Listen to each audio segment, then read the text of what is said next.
ابلیس شیطان حضرت دانیال علیہ السلام نے فرمایا ہے کہ خواب میں ابلیس کا دیکھنا دشمنی، بددینی، جھوٹ، فریب، بے شرمی، نیکی سے نا امیدی اور لوگوں کو بدی سکھانے اور شر و فساد کی دلیل ہے۔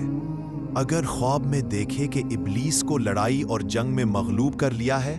تو دلیل ہے کہ اس کا میلان صلاح اور خیر کی طرف ہے، اور اگر دیکھے کہ ابلیس اس پر غالب آ گیا ہے تو دلیل ہے کہ شر اور فساد کی راہ کی طرف مائل ہوگا۔ اگر خواب میں دیکھے کہ شیطان اس سے باتیں کرتا ہے تو دلیل ہے کہ اس کو راستہ سے پھیرے گا اور اطاعت سے روکے گا۔ اگر دیکھے کہ ابلیس اس کو نصیحت کرتا ہے اور اس کو بھلی معلوم ہوتی ہے تو دلیل ہے کہ اس کے مال اور جسم کو نقصان پہنچے گا۔ اور اگر دیکھے کہ ابلیس نے اس کا ہاتھ پکڑا اور اس کو اس جگہ لے گیا اور اس نے لا حول ولا قوت الا باللہ العلی العظیم،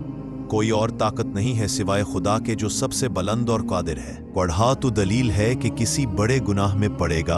اور پھر کسی کی نصیحت سے اس گناہ سے رکے گا۔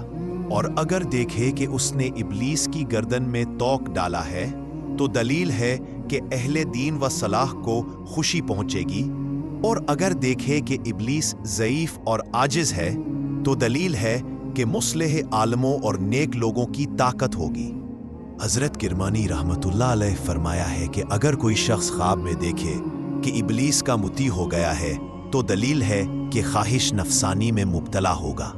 اور اگر دیکھے کہ ابلیس نے اس کو کچھ دیا ہے تو اگر وہ اچھی چیز ہے تو مال حرام پائے گا، اور اگر وہ بری چیز ہے تو دلیل ہے کہ اس کے دین میں فساد ہوگا۔